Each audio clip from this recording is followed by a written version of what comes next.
Assalamualaikum warahmatullahi wabarakatuh. Saya Diana Ramadhani Harhab dengan NPM 202010099 dari kelas B Administrasi Publik. Video ini dibuat untuk memenuhi salah satu tugas mata kuliah Sistem Administrasi Publik Indonesia yang diampu oleh Profesor Dr. Haji Soleh Suryadi MSI serta Bapak Andre Arismansyah SAP MAP.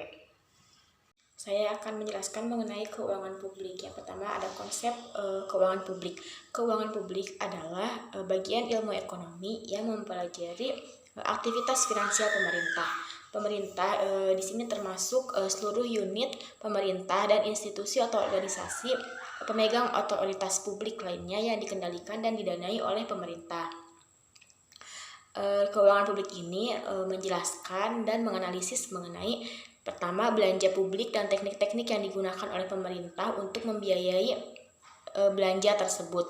Yang kedua, mengapa jasa tertentu harus disediakan oleh negara. Dan yang ketiga, mengapa pemerintah menggunakannya pada jenis pajak-pajak tertentu.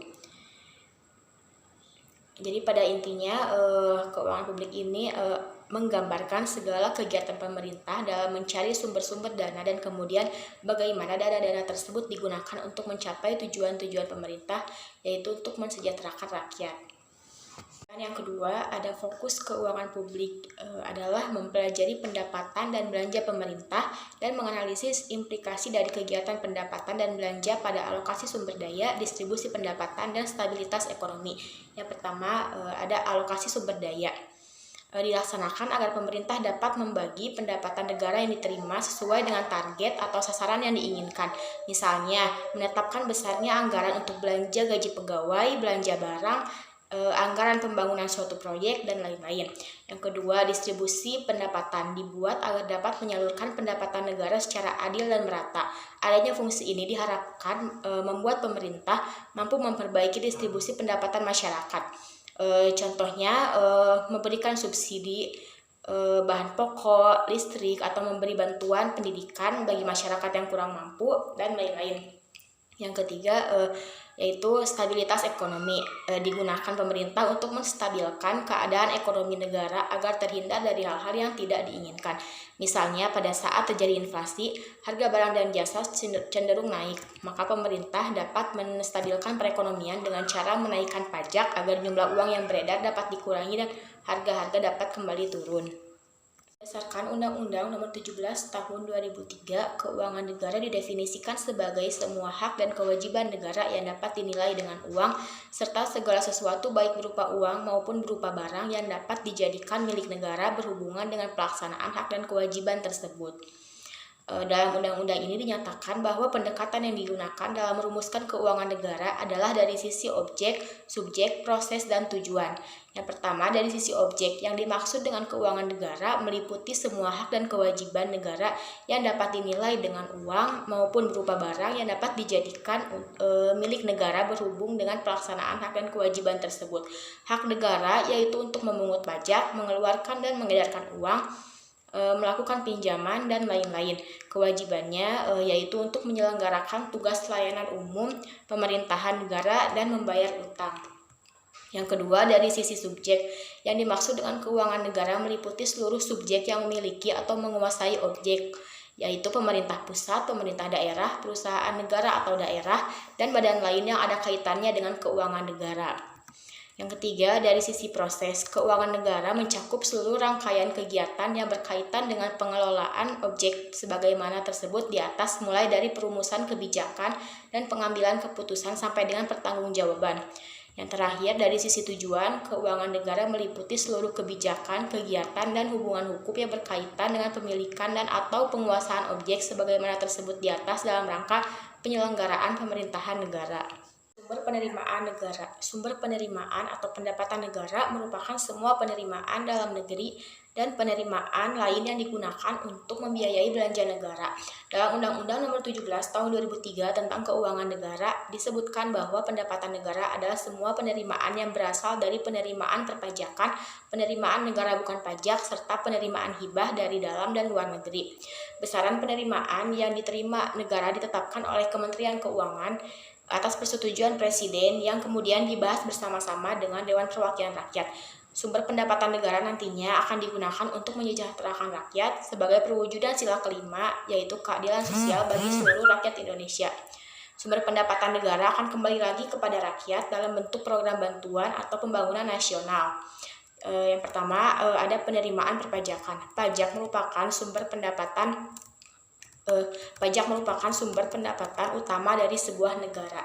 Besaran tarif pajak sudah ditentukan oleh undang-undang perpajakan yang berlaku. Umumnya, pajak mulai dikenakan saat seseorang sudah memiliki penghasilan dengan besaran tertentu. Penerimaan perpajakan adalah semua bentuk penerimaan yang terdiri dari pajak dalam negeri dan pajak perdagangan internasional.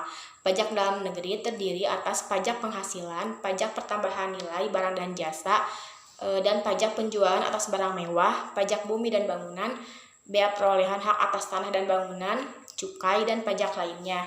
Pajak perdagangan internasional adalah semua penerimaan negara yang berasal dari bea masuk dan pajak atau pungutan ekspor. Yang kedua, penerimaan negara bukan pajak. Penerimaan negara bukan pajak adalah seluruh penerimaan pemerintah pusat tidak berasal dari penerimaan perpajakan.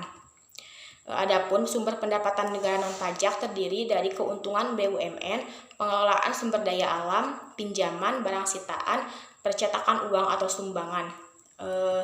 Contohnya, yang pertama, sumber penerimaan dari barang-barang yang dikuasai atau milik pemerintah. Barang-barang yang dikuasai negara ini kemudian disewakan kepada pihak swasta, kemudian biaya sewanya akan dimasukkan ke dalam kas negara sebagai salah satu sumber pendapatan negara. Yang kedua, perusahaan yang melakukan monopoli dan oligopoli ekonomi. Seperti yang tadi disebutkan, bahwa salah satu sumber pendapatan negara non-pajak adalah keuntungan badan usaha milik negara. Perusahaan negara biasanya bersifat monopoli dan berskala besar.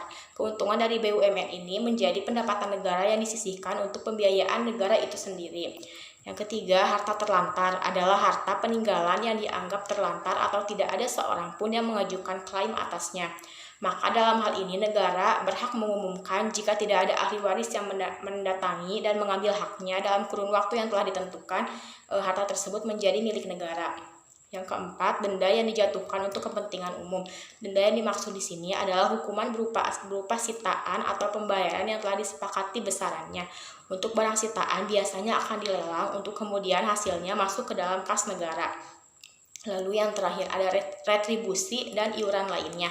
Retribusi sendiri adalah pungutan yang berkaitan dengan jasa negara menurut Undang-Undang Nomor 19 Tahun 1997 yang disebut sebagai objek retribusi adalah jasa umum atau jasa untuk kepentingan dan pemanfaatan umum, jasa usaha dan perizinan tertentu.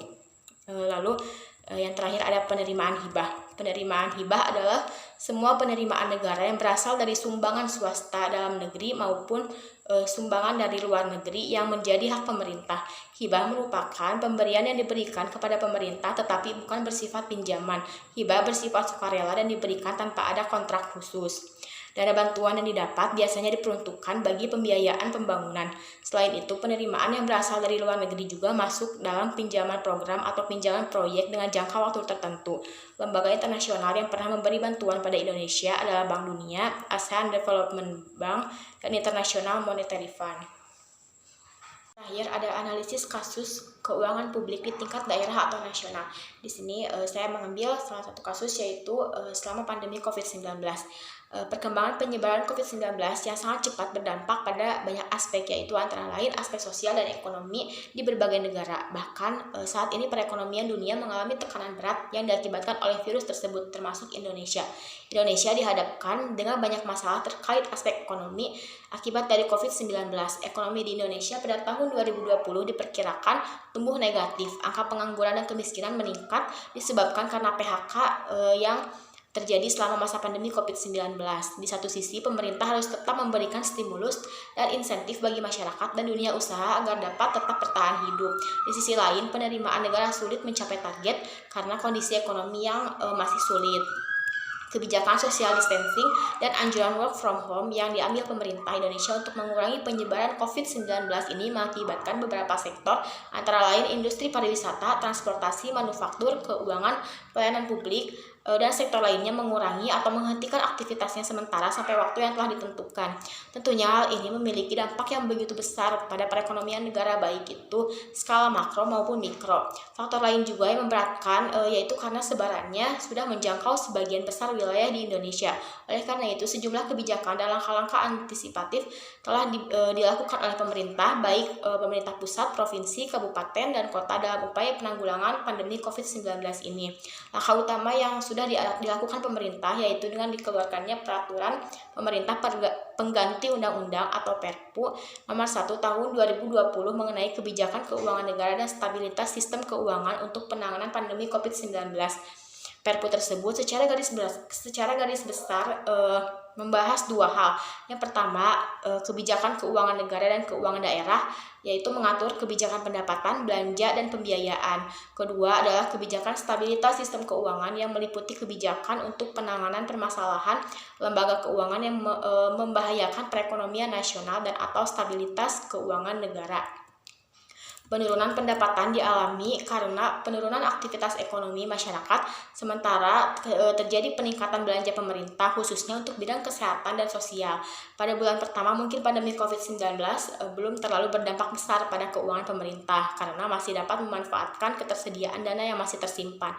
Namun apabila pandemi ini tak kunjung membaik, dampak keuangannya akan mulai dirasakan pada beberapa bulan berikutnya karena adanya penurunan pendapatan yang tajam dan masalah likuiditas. Oleh karena itu, instansi pemerintah, baik pemerintah pusat maupun daerah, perlu mengerahkan kekuatan bersama dalam penanggulangan penyebaran pandemi ini dengan memprioritaskan anggaran pemerintah di bidang kesehatan dan sosial.